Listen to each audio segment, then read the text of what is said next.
Am I the asshole for not giving my kid's dad lunch money? I, 26F, divorced my ex-husband, 26M, about 4 years ago. We share 2 children, a son and a daughter. During our divorce hearing we were able to work out custody, visitation and child support arrangements. He agreed to give me full custody of the kids and he would pay child support.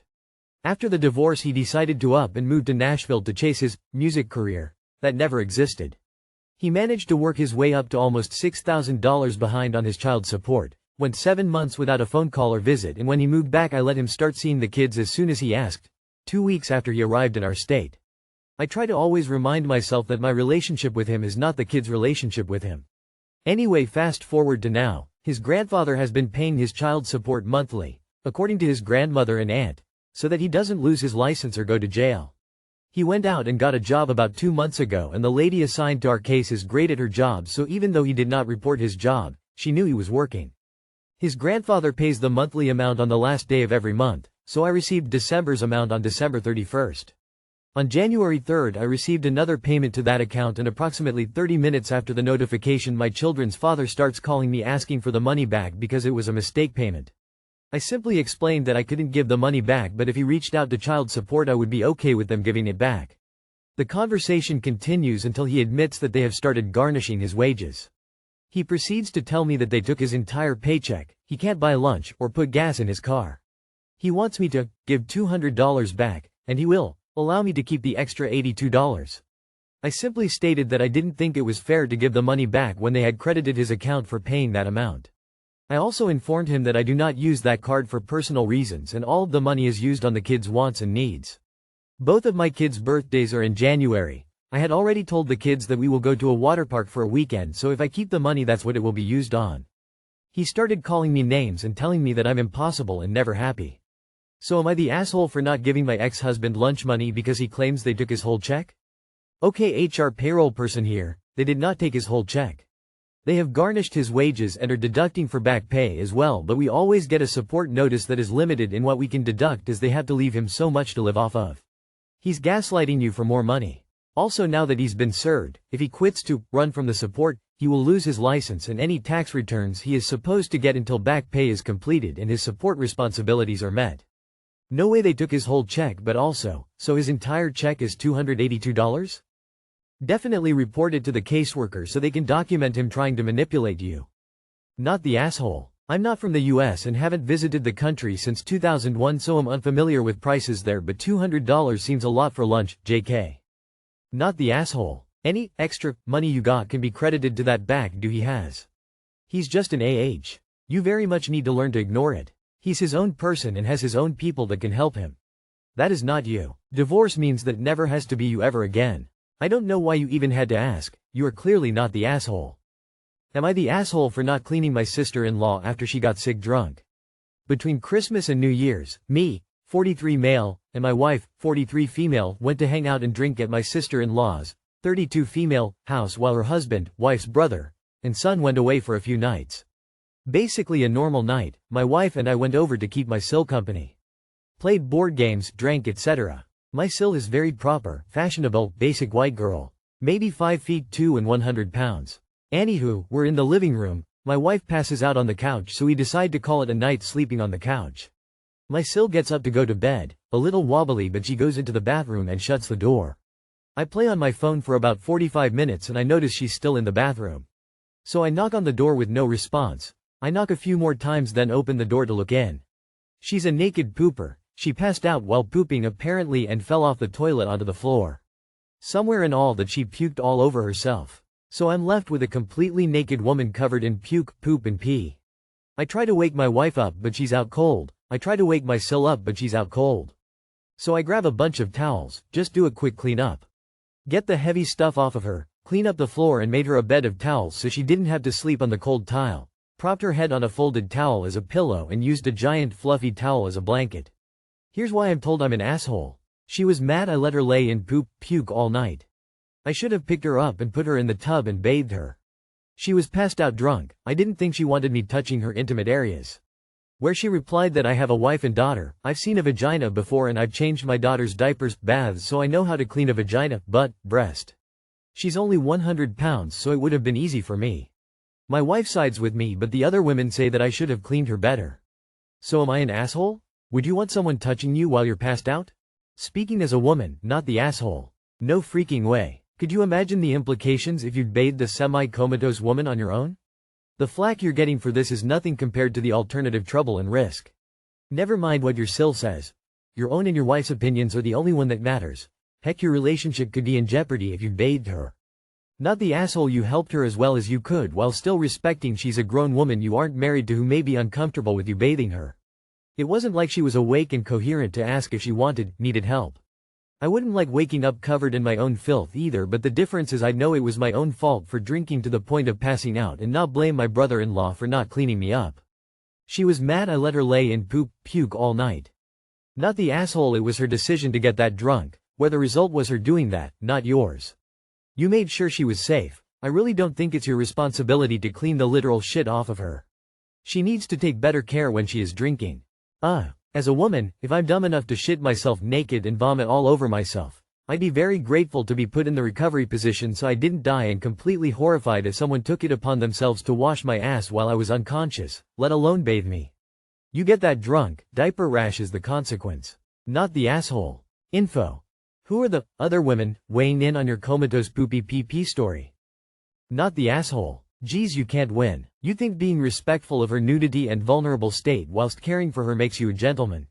She should maybe be accountable for being so drunk she passed out whilst vomiting and pooping and slept in it. Absolutely do not take this on. Am I the asshole for telling my husband he would be responsible for his daughter from now on? So my stepdaughter is about to be 13 years. She has primarily lived with us since she has been 5.5. Over the years I have loved her and treated her like she was my daughter. Even after having kids of my own, I never treated her differently. And I'd like to note that she is starting therapy next week. Over the last year she has started becoming a habitual liar. She lies about stupid stuff and big stuff. Examples of things she's lied about: feeding the dog, who she's talking to, where she's met people at, if she did her chores, crushes at school. She's even made completely made up situations like being kissed, asked out, getting in fights. All things we have caught her lying about, and she will continue to lie to us until the proof is in her face. The biggest thing is earlier in December she took my little one downstairs and offered to watch him and my 2 younger one while I slept a little in the morning. I work night and my husband was at work. She asked what time I was getting up and I told her 9 a.m., which was in like 30 minutes. I wake up and she was gone.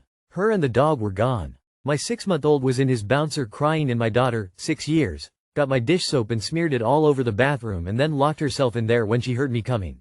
My son, 4 years, said she took the dog for a walk. She has no cell phone. I got the situation at home taken care of and she still wasn't home. I realized it's been an hour and I go out and start looking for her.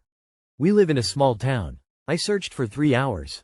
My husband finally leaves work in a panic and we search and called the police. A search and rescue dog finally found her.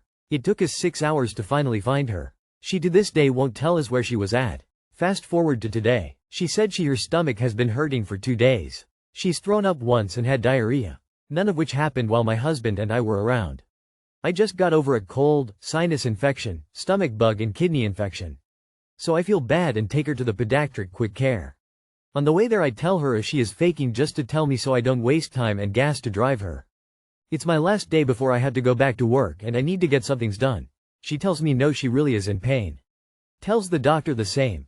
But in the waiting she is laughing and talking normal. That doc sends us to go to the bevos of how much pain she is in.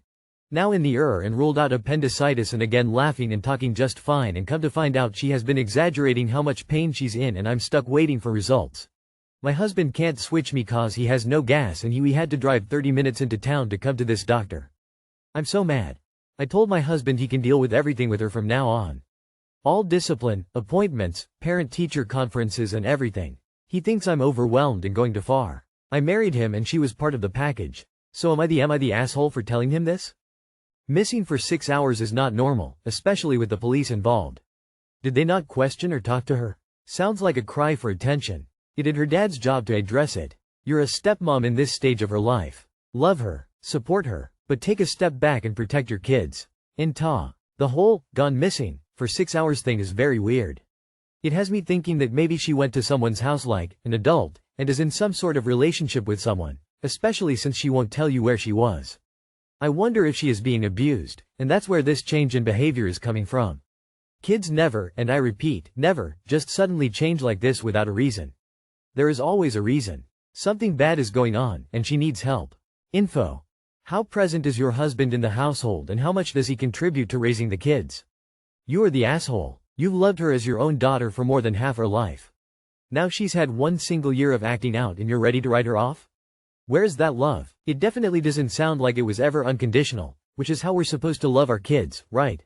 She only started behaving like this a year ago and you're angry with her instead of trying to understand why. What has changed in her life? Is it your kids being born? Maybe you don't treat them as evenly as you believe. Or something else traumatic could have happened to her that you don't know about. She could have been raped or assaulted or anything and not know how to deal with it. I think you're being very unkind and uncurious about her well-being. Ask yourself one question. If this was your biological daughter, would you also tell your husband, he can deal with everything? You are the asshole. You don't get to abandon responsibility for parenting when it gets hard. Wait to make any decisions until you see what the therapist says. Being gone for 6 hours is very worrying. How much access does she have to social media? Could she be communicating with people you don't know about? Kids are wildly smart with technology these days. If she has a smartphone, consider getting her a really basic one instead and making it clear that until she tells you where she was for those 6 hours and shows she can be trusted and truthful with you, she won't have access to any social media. Am I the asshole for refusing to give my husband a lift to a primary school viewing? I, 35F, and my husband, 33M, live together with our 2 children, 3M and 1F. Recently I have been under the weather with some low-level cold and sore throat. I'm feeling crappy but still able to do day-to-day stuff. I have been going to work, looking after the children etc. as normal. Today the children are due to be looked after by our childminders who live next door to us. We can drop them off anywhere between 8 and 9 am. We get them up and dressed and feed them breakfast before they go and pack their bags with spare clothes, nappies, bottles for our daughter and food for both of them throughout the day. Today I have a dentist appointment in the town over at 10 am. My husband is due to attend a viewing of a primary school in the village next to us in the opposite direction at 9:20 am with my mother who is making her own way there. This morning I got up when my alarm went off with my son, got him dressed and gave him his breakfast, went back upstairs for our daughter, got her dressed and gave her her bottle, then started making their lunches, which included washing up as there were no clean bottles for her to take with her. My husband remained in bed until 8:50 am, then came downstairs and asked why I was stressed and grumpy. I told him that I got up by myself with both children, needed to leave for my appointment in 10 minutes and the kids' bags still weren't packed and the car was frozen and I still wasn't dressed myself. He then asked what he could do to help and I asked him to defrost the car, which he did. When we had dropped the kids off at 9 am I started getting myself dressed and he asked I was even going to have time to take him to the primary school. We only have one car and only I have a driver's license. I said no, and was he expecting me to take him, and he said yes because I had organized the trip to the primary school. I pointed out that while I have organized for him to go to the primary school, I am not actually going myself. Not only that I have plans, which he knows about, at the same time in a different location in the opposite direction. Also at no point has he asked me for a lift. He says I should have known he would be expecting a lift there as I planned the visit. In addition to the above, if I was going to give him a lift we would have needed to leave earlier so I could drop him off and make my appointment on time, but he didn't get up with me and get the children out of the house and everything ready so he could do this. I left for my dentist appointment while he complained he was going to be late and started trying to book a taxi around 9:10 am. So am I the asshole for not giving my husband a lift to the school viewing? For info at 9:05 once we realized he was expecting a lift and I wasn't expecting to give him one. If we had left immediately to drop him off I would probably have been about 5 minutes late to my appointment. Maybe just made it if traffic was okay, but the ground is frosty today so driving conditions weren't great. Update. Okay, I get it. I'm the asshole for going to the dentist with a cold, haha.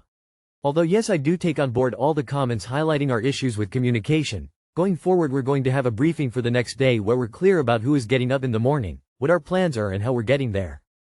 Also, for those dragging my husband for being a third child, despite how he was acting yesterday, he's usually a very involved partner and father who takes on many jobs around the household and does his fair share of parenting.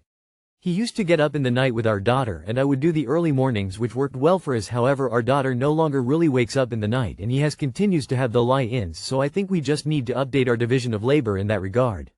Thanks to everyone who's posted measured and detailed responses. I found a lot of helpful advice. You are the asshole for going to the dentist sick. You should have rescheduled your appointment. Brit here, and I've seen comments re £5 taxi and 10 million drive. Having lived all over the country, not sure where you are, but that's barely off the starting meter price, which isn't far at all.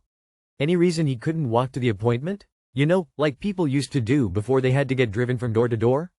Not the asshole. I've seen some people saying you should have communicated better, but quite frankly that is on him. If the school is 10 minutes by car, then that's a perfectly walkable distance. You also mentioned that taxis where you live are cheap, so there's another option. This issue seems like less of a mutual breakdown of communication and more like a result of the fact he leaves most of the child-related chores to you. The fact he had the nerve to ask what he could do to help after you listed off the things that needed doing. Could he not use his brain? Not the asshole. He is a full adult.